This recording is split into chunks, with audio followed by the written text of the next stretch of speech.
Well, good morning, everybody. It's time.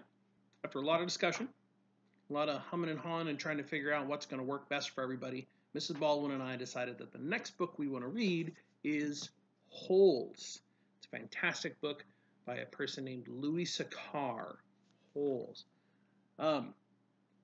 We are going to break this book down into 5 different sections. Actually, I shouldn't say that. We're going to break it down into 1, 2, 3, 4, 5, 6, 7, 8 different sections. Sorry, I'm looking at the schedule. 8 different sections. I'm going to read half of them. Mrs. Baldwin's going to read half of them. So every Monday, I will be putting out a video for the first chunk of chapters for that week, and then Mrs. Baldwin will follow and put out a video on Wednesday for the second half of the chapters for that week. Now, we are going to finish this book in 5 weeks because that's when school's over, so we have to finish it.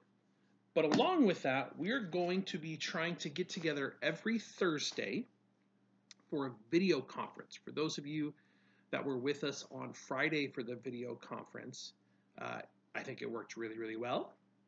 But this one, instead of just getting together to say hi to each other, this one's actually going to have a purpose. Every Wednesday, Mrs. Baldwin will be at the school to pass out the science packets like she has. But now, every Wednesday, she will also give you a portion of the study guide for the book that we're going to be reading, Holes. Now, in this first section of the study guide that you get, there will be 2 different parts. The first couple parts, the first section of this study guide will be, come apart. My paperclip is so strong today. The first section is going to be over chapters 1 through 6. And this is what I'm going to read to you today. The second section is going to be chapters 7 through 9. And this is what Mrs. Baldwin will read to you on Wednesday. And then next week we'll have a whole new section of the study guide that you'll need to pick up on Wednesday, because the next day, Thursday, we will get together the video conference to talk to everyone about it. When you first get your study guide on this first week of the book, of course, it's going to be this beautiful front page. This will be on every one of them. But the very, very first page that you will see is a family tree.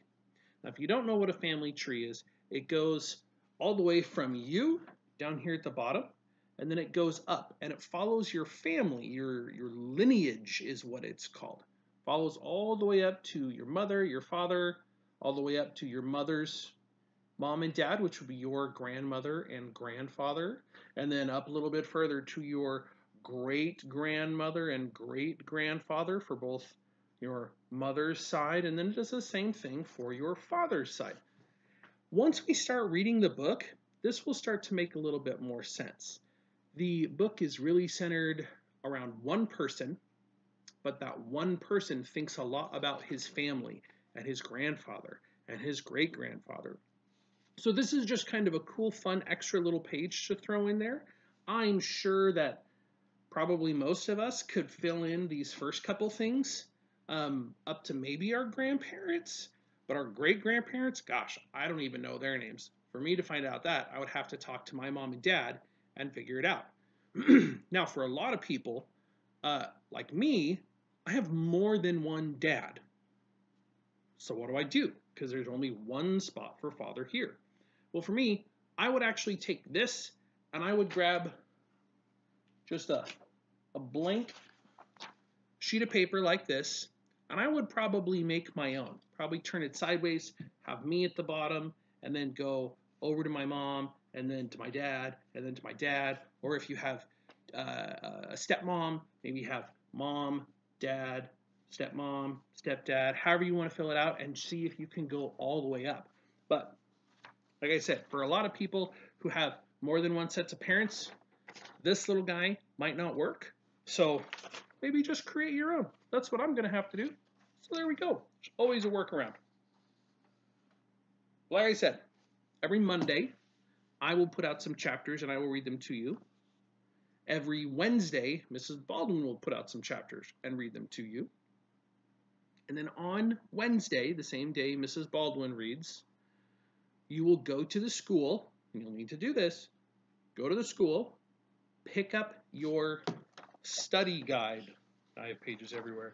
Pick up your study guide for that week, because the very next day, on Thursday, the day after you pick up your study guide, we're going to have a video conference where we all get together and talk about those chapters that I read on Monday and the ones that Mrs. Baldwin read on Wednesday, and we'll go through the study guide. There's some pretty cool pages in each one of the study guides where you have a word box and you got to fill in and make sure the words make sense, all the way to the back where we have some let's dig deeper into the book and the reasons behind the decisions the author made, and maybe some of the reasons that the character has done the things that he has done. So, get all this stuff cleaned up finally. Without further ado, meaning I'm not going to wait any longer, let's start reading. Holes by Louis Sachar. Part 1. You are entering Camp Green Lake. Chapter 1. There is no lake at Camp Green Lake. There once was a very large lake there, the largest lake in Texas. That was over 100 years ago. Now it is just a dry, flat wasteland. There used to be a town of Green Lake as well. The town shriveled and dried up along with the lake and the people who live there. During the summer, the daytime temperature hovers around 95 degrees in the shade, if you can find any shade. There's not much shade in a big, dry lake. The only trees are 2 old oaks on the eastern edge of the lake. A hammock is stretched between the 2 trees, and a log cabin stands behind that. The campers are forbidden to lie in the hammock. It belongs to the warden. The warden owns the shade. Out on the lake, rattlesnakes and scorpions find shade under rocks and in the holes dug by the campers. Here's a good rule to remember about rattlesnakes and scorpions. If you don't bother them, they won't bother you. Usually. Being bitten by a scorpion or even a rattlesnake is not the worst thing that can happen to you. You won't die. Usually. Sometimes, a camper will try to be bitten by a scorpion or even a small rattlesnake. Then he will get to spend a day or 2 recovering in his tent instead of having to dig a hole out on the lake. But you don't want to be bitten by a yellow-spotted lizard. That's the worst thing that can happen to you. You will die a slow and painful death. Always. If you get bitten by a yellow-spotted lizard, you might as well go into the shade of the oak trees and lie in the hammock. There is nothing anyone can do to you anymore. Chapter 2. The reader is probably asking, why would anyone go to Camp Green Lake? Well, most campers aren't given a choice. Camp Green Lake is a camp for bad boys. If you take a bad boy and make him dig a hole every day in the hot sun, it will turn him into a good boy. That is what some people thought. Stanley Yelnats was given a choice. Yes, Stanley Yelnats. The judge said, you may go to jail, or you may go to Camp Green Lake. Stanley was from a poor family. He had never been to a camp before. Chapter 3. Stanley Yelnats was the only passenger on the bus, not counting the driver or the guard. The guard sat next to the driver with his seat turned around facing Stanley. A rifle lay across his lap. Stanley was sitting about 10 rows back, handcuffed to the armrests. His backpack lay on the seat next to him. It contained his toothbrush, toothpaste, and a box of stationery his mother had given him. He'd promised to write her at least once a week.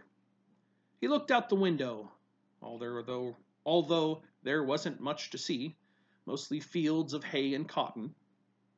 He was on a long bus ride to nowhere. The bus wasn't air-conditioned, and the hot, heavy air was almost as stifling as the handcuffs. Stanley and his parents tried to pretend that he was just going away to camp for a while, just like rich kids do.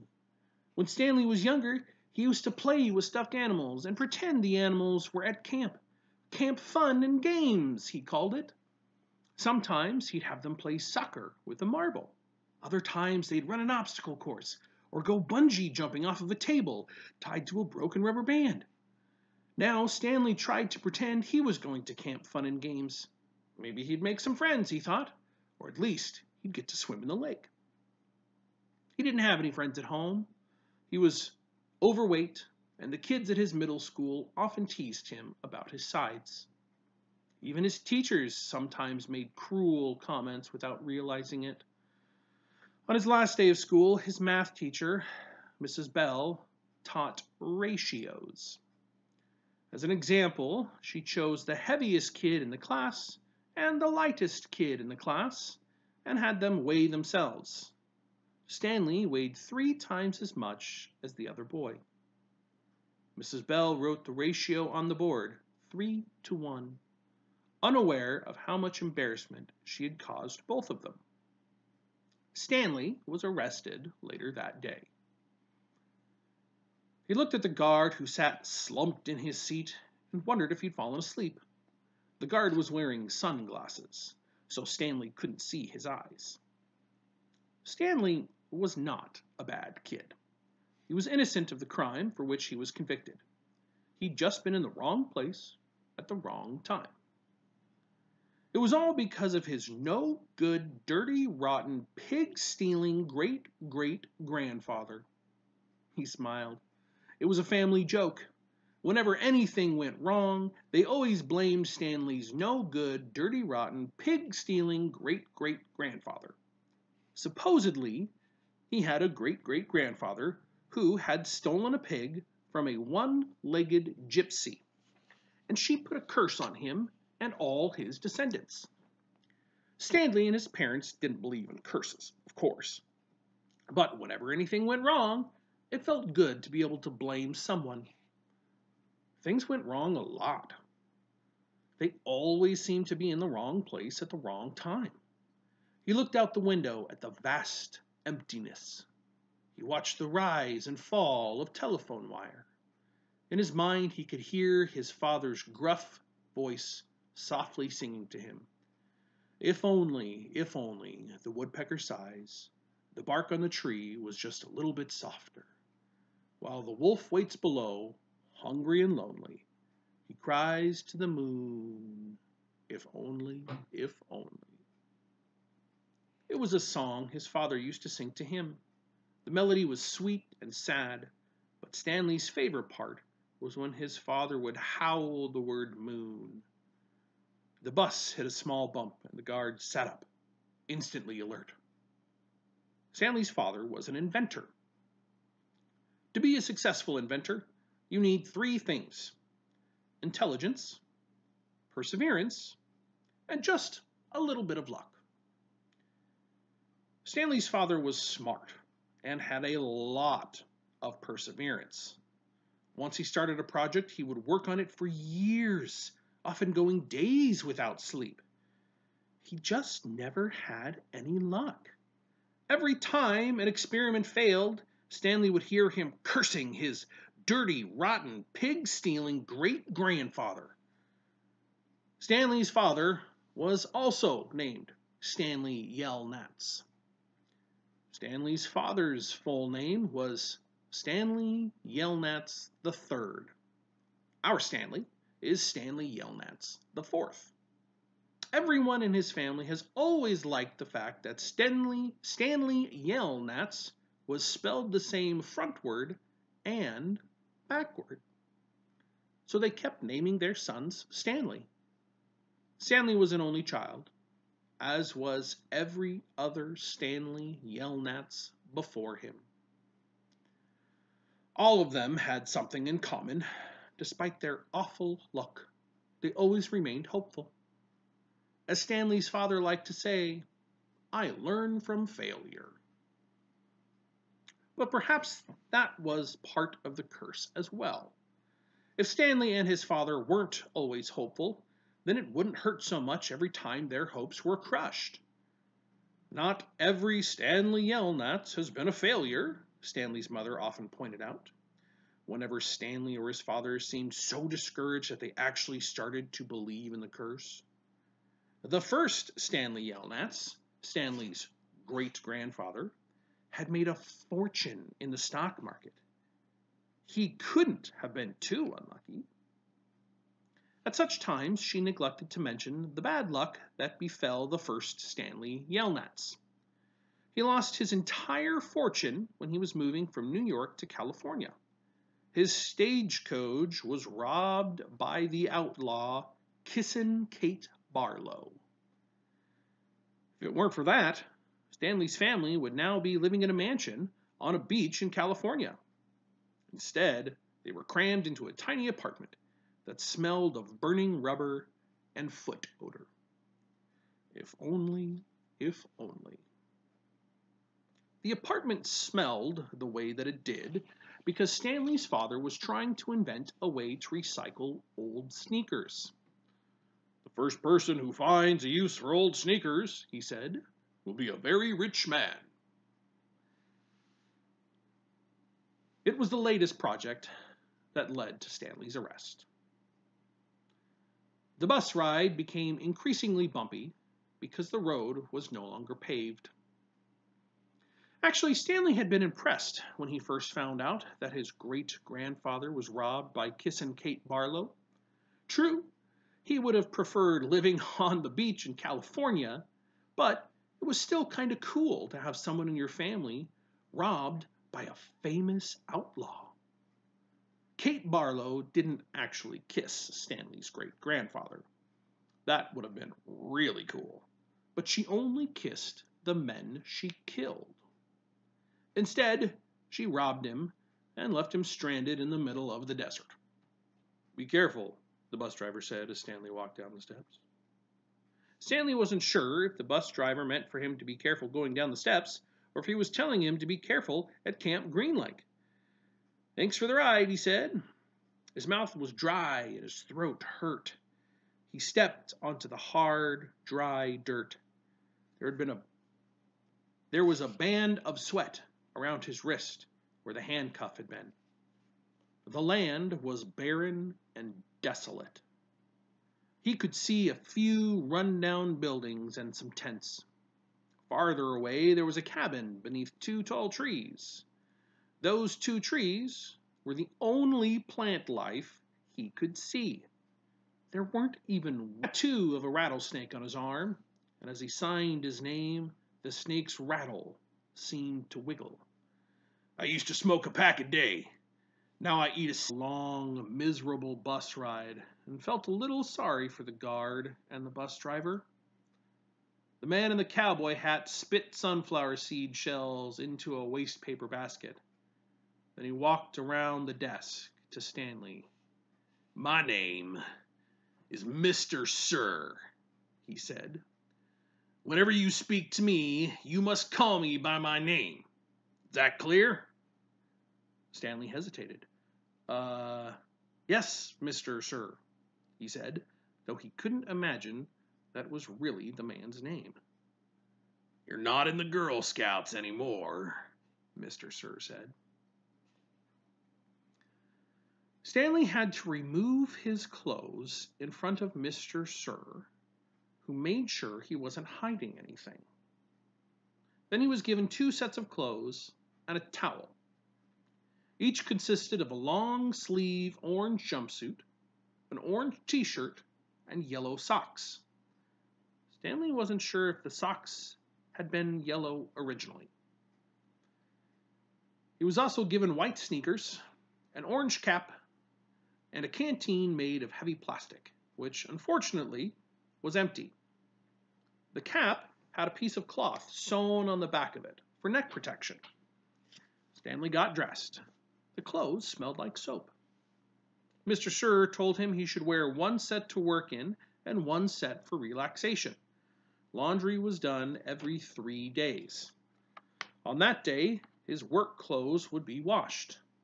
Then the other set would become his work clothes, and he would get clean clothes to wear while resting. You are to dig 1 hole each day, including Saturdays and Sundays. Each hole must be 5 feet deep and 5 feet across in every direction. Your shovel is your measuring stick. Breakfast is served at 4:30. Stanley must have looked surprised because Mr. Sir went on to explain that they start early to avoid the hottest part of the day. No one is going to babysit you, he added. The longer it takes you to dig, the longer you'll be out in the sun. If you dig up anything interesting, you are to report it to me or any other counselor. When you finish, the rest of the day is yours. Stanley nodded to show he understood. This isn't a Girl Scout camp, said Mr. Sir. He checked Stanley's backpack and allowed him to keep it, then led Stanley outside into the blazing heat. Take a good look around, Mr. Sir said. What do you see? Stanley looked out across the vast wasteland. The air seemed thick with heat and dirt. Not much, he said, then hastily added, Mr. Sir. Mr. Sir laughed. You see any guard towers? No. How about an electric fence? No, Mr. Sir. No fence at all, is there? No, Mr. Sir. You want to run away? Mr. Sir asked him. Stanley looked back at him, unsure what he meant. If you want to run away, go ahead. Start running. I'm not going to stop you. Stanley didn't know what kind of game Mr. Sir was playing. Excuse me. I see you're looking at my gun. Don't worry. I'm not going to shoot you. He tapped his holster. This is for the yellow-spotted lizards. I wouldn't waste a bullet on you. I'm not going to run away, Stanley said. Good thinking, said Mr. Sir. C, D, E, or F. The first 5 tents were for the camp to D tent. Mr. Pendanski was his counselor. My name's easy to remember, said Mr. Pendanski, almost bald, but his face was covered in thick, curly, black. He's just been in a bad mood ever since he quit smoking.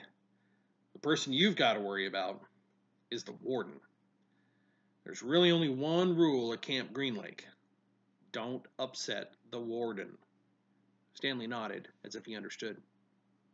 I want you to know, Stanley, that I respect you, Mr. Pendanski said. I understand you've made some bad mistakes in your life. Otherwise, you wouldn't be here. But everyone makes mistakes. You may have done some bad things, but that doesn't mean you're a bad kid. Stanley nodded. It seemed pointless to try and tell his counselor that he was innocent. He figured that everyone probably said that. He didn't want Mr. Pendanski to think he had a bad attitude. I think I'm going to help you turn your life around, said his counselor. But you're going to have to help too. Can I count on your help? Yes, sir, Stanley said. Mr. Pendanski said, good, and patted Stanley on the back. 2 boys, each carrying a shovel, were coming across the compound. Mr. Pendanski called to them. Rex, Alan, I want you to come say hello to Stanley. He's the newest member of our team. The boys glanced warily at Stanley. They were dripping with sweat, and their faces were so dirty that it took Stanley a moment to notice that one kid was white and the other black. What happened to Barf Bag? Asked the black kid.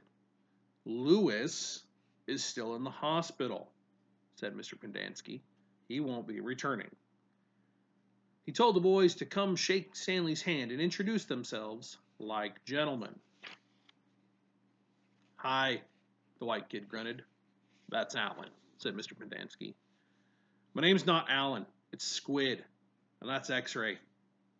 "Hey," said X-Ray. He smiled and shook Stanley's hand. He wore glasses, but they were so dirty that Stanley wondered how he could see out of them.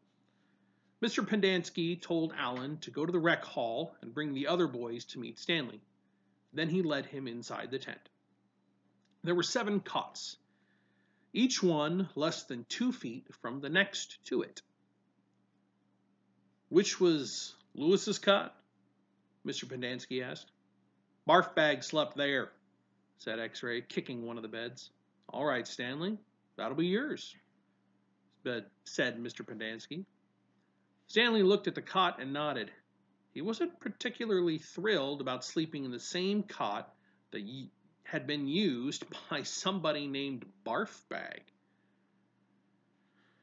7 crates were stacked in 2 piles at one side of the tent. The open end of the crate faced outwards. Stanley put his backpack, change of clothes, and a towel in what used to be Barfbag's crate. It was at the bottom of the stack that had 3 in it. Squid returned with 4 other boys. The first 3 were introduced by Mr. Pendanski as Jose, Theodore, and Ricky. They called themselves Magnet, Armpit, and Zigzag. "They all have nicknames," explained Mr. Pendanski. "However, I prefer the names their parents gave them, the names that society will recognize them by when they return and become useful and hard-working members of society."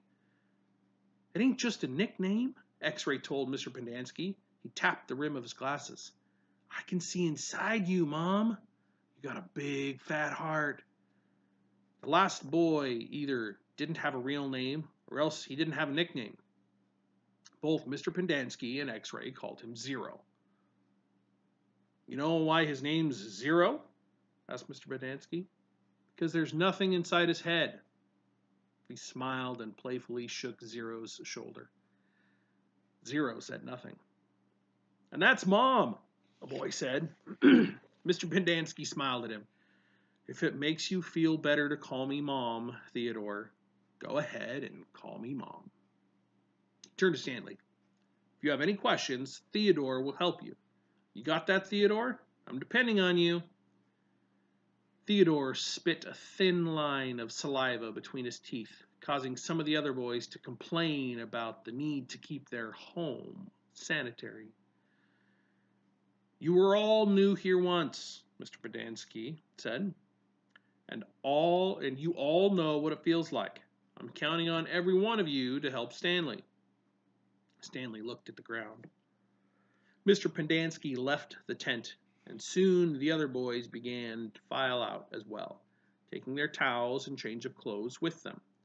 Stanley was relieved to be left alone, but he was so thirsty he felt as if he would die if he didn't get something to drink soon. "Hey, Theodore," he said, going after him, "do you know where I can fill my canteen?" Theodore whirled and grabbed Stanley by his collar. "My name's not Theodore," he said. "It's Armpit." He threw Stanley to the ground. Stanley stared up at him, terrified. "There's a water spigot on the wall of the shower stall."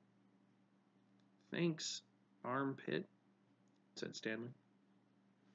As he watched the boy turn and walk away, he couldn't for the life of him figure out why anyone would want to be called Armpit. In a way, it made him feel a little better about having to sleep in a cot that had been used by someone named Barfbag. Maybe it was a term of respect. Chapter 6. I'm out.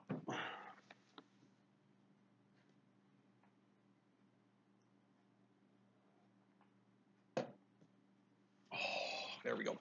Chapter 6. This is going to be the last chapter for today. Stanley took a shower, if you could call it that, ate dinner, if you could call it that, and went to bed, if you could call his smelly and scratchy cot a bed. Because of the scarcity of water, each camper was only allowed a 4-minute shower. It took Stanley nearly that long to get used to the cold water. There was no knob for hot water. He kept stepping into, then jumping back from the spray until the water shut off automatically. He never managed to use his bar of soap, which was just as well because he wouldn't have had time to rinse off the suds. Dinner was some kind of stewed meat and vegetables. The meat was brown and the vegetables had once been green. Everything tasted pretty much the same. He ate it all and used his slice of white bread to mop up the juice. Stanley had never been one to leave food on his plate, no matter how it tasted. "What'd you do?" one of the campers asked him. At first, Stanley didn't know what he meant. "They sent you here for a reason." "Oh," he realized, "I stole a pair of sneakers." The other boys thought that was funny. Stanley wasn't sure why. Maybe because their crimes were a lot worse than stealing sneakers? "From a store? Or were they on someone's feet?" asked Squid. Neither," Stanley answered. "They belong to Clyde Livingston." No one believed him. "Sweet Pete?" said X-Ray. "Yeah, right." "No way," said Squid. Now, as Stanley lay on his cot, he thought it was kind of funny in a way. No one had believed when he said he was innocent. Now, when he said he stole them, nobody believed him either. Clyde Sweet Feet Livingston was a famous baseball player. He'd led the American League in stolen bases over the last 3 years. He was also the only player in history to ever hit 4 triples in one game. Stanley had a poster of him hanging on the wall of his bedroom. He used to have the poster anyway. He didn't know where it was now. It had been taken by the police and used as evidence of his guilt in the courtroom. Clyde Livingston also came to court. In spite of everything, when Stanley found out that Sweet Feet was going to be there, he was actually excited about the prospect of meeting his hero. Clyde Livingston testified that they were his sneakers and that he had donated them to help raise money for the homeless shelter. He said he couldn't imagine what kind of a horrible person would steal from homeless children. That was the worst part for Stanley. His hero thought he was a no-good, dirty, rotten thief. As Stanley tried to turn over on his cot, he was afraid it was going to collapse under all his weight. He barely fit in it. When he finally managed to roll over on his stomach, the smell was so bad that he had to turn over again and try sleeping on his back. The cot smelled like sour milk. Though it was night, the air was still very warm. Armpit was snoring 2 cots away. Back at school, a bully named Derek Dunn used to torment Stanley. The teachers never took Stanley's complaint seriously because Derek was so much smaller than Stanley. Some teachers even seemed to find it amusing that a little kid like Derek could pick on someone as big as Stanley. On the day Stanley was arrested, Derek had taken Stanley's notebook and, after a long game of come and get it, finally dropped it in the toilet in the boys' restroom. By the time Stanley retrieved it, he had missed his bus and had to walk home. It was while he was walking home, carrying his wet notebook, with the prospect of having to copy the ruined pages, that the sneakers fell from the sky. "I was walking home, and the sneakers fell from the sky," he told the judge. "One hit me on the head. It had hurt, too." They hadn't exactly fallen from the sky. He had just walked out from under a freeway overpass when the shoe hit him on the head. Stanley took it as some kind of sign. His father had been trying to figure out a way to recycle old sneakers, and suddenly a pair of sneakers fell on top of him, seemingly out of nowhere, like a gift from God. Naturally, he had no way of knowing they belonged to Clyde Livingston. In fact, the shoes were anything but sweet. Whoever had worn them had had a bad case of foot odor. Stanley couldn't help but think that there was something special about the shoes, that they would somehow provide the key to his father's invention. It was too much of a coincidence to be a mere accident. Stanley had felt like he was holding destiny's shoes. He ran. Thinking back now, he wasn't sure why he ran. Maybe he was in a hurry to bring the shoes to his father, or maybe he was trying to run away from his miserable, humiliating day at school. A patrol car pulled alongside him.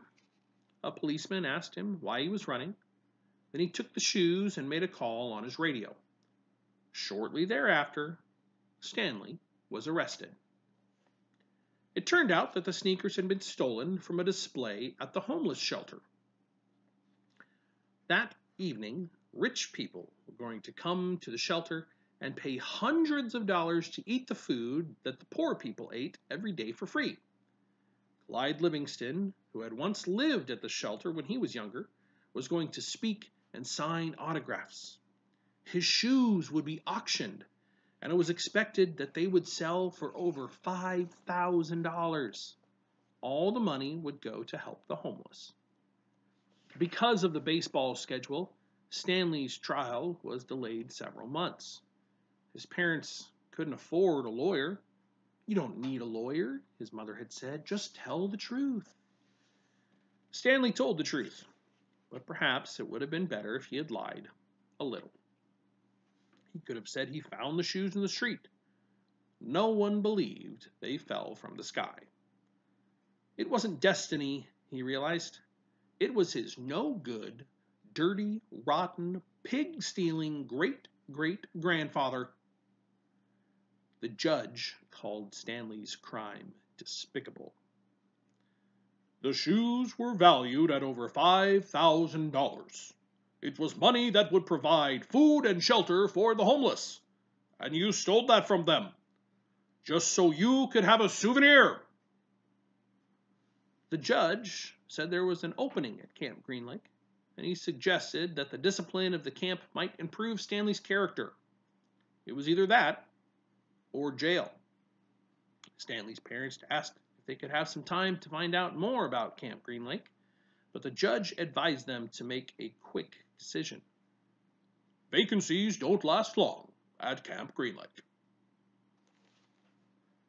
And that is the end of chapter 6. So on Wednesday, the same day that you need to go to the school and pick up your science packet and the study guide, on Wednesday, we'll have a new video where Mrs. Baldwin will be reading you chapters 7 through 9. And that'll fill out our study guide so that this Thursday, in 3 days, well, 3-4 days, depending on how you count them, we can all meet together on a video conference, just like we did the other day, and talk about the study guide and about our new book, Holes, that we're reading. So, until Wednesday, when Mrs. Baldwin sees you, or Thursday when I see you, stay safe, stay home, stay healthy. Love you guys. Talk to you soon.